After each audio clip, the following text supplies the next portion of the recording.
ত্রয়োদশ জাতীয় সংসদ নির্বাচনকে কেন্দ্র করে বাড়ি ফিরছে মানুষ। সড়ক মহাসড়কে যাত্রীদের চাপ বেড়েছে। এই সুযোগে অতিরিক্ত ভাড়া আদায় করছে বাসের চালক ও সুপারভাইজাররা। এই অভিযোগে সকাল 9টা থেকে 10টা পর্যন্ত নবীনগর চন্দ্রা মহাসড়ক অবরোধ করে বিক্ষোভ করে রাখে যাত্রীরা। সেখানকার খবর নিয়ে যুক্ত হচ্ছেন সহকর্মী জাহিদুল ইসলাম অনেক।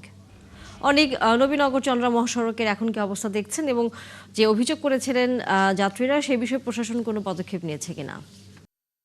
ত্রয়োদশ জাতীয় সংসদ নির্বাচন এবং গণভোট উপলক্ষে কিন্তু আমরা কিন্তু দেখেছি যে আজ থেকে কিন্তু সরকারি সিদ্ধান্ত অনুযায়ী ছুটি ঘোষণা করা হয়েছে এবং গতকাল রাত থেকে কিন্তু যারা দেশের দুরন্ত অঞ্চলগুলো রয়েছে সেই অঞ্চলগুলোতে যারা ভোটাধিকার প্রয়োগ করবেন তারা কিন্তু আমরা দেখেছি গতকাল রাত থেকে তারা বাড়িমুখ হচ্ছেন।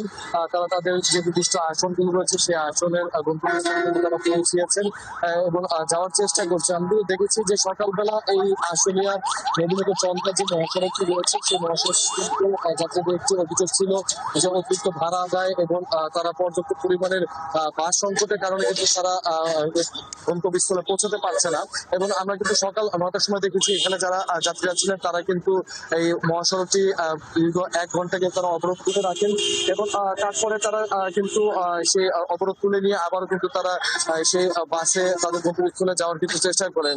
আমরা কিন্তু এখন পর্যন্ত প্রশাসনের পক্ষ থেকে তেমন কোনো পদক্ষেপ নিতে দেখিনি, কিন্তু আমি সাভার হাইওয়ে থানার সাথে কথা বলেছি।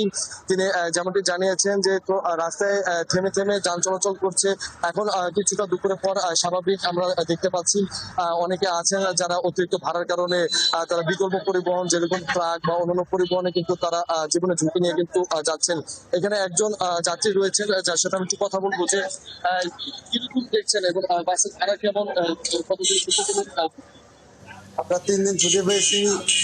সরকার আমাদেরকে 3 দিন ছুটি দিচ্ছে নির্বাচনের জন্য। তো জামালপুর আমার বাড়ি।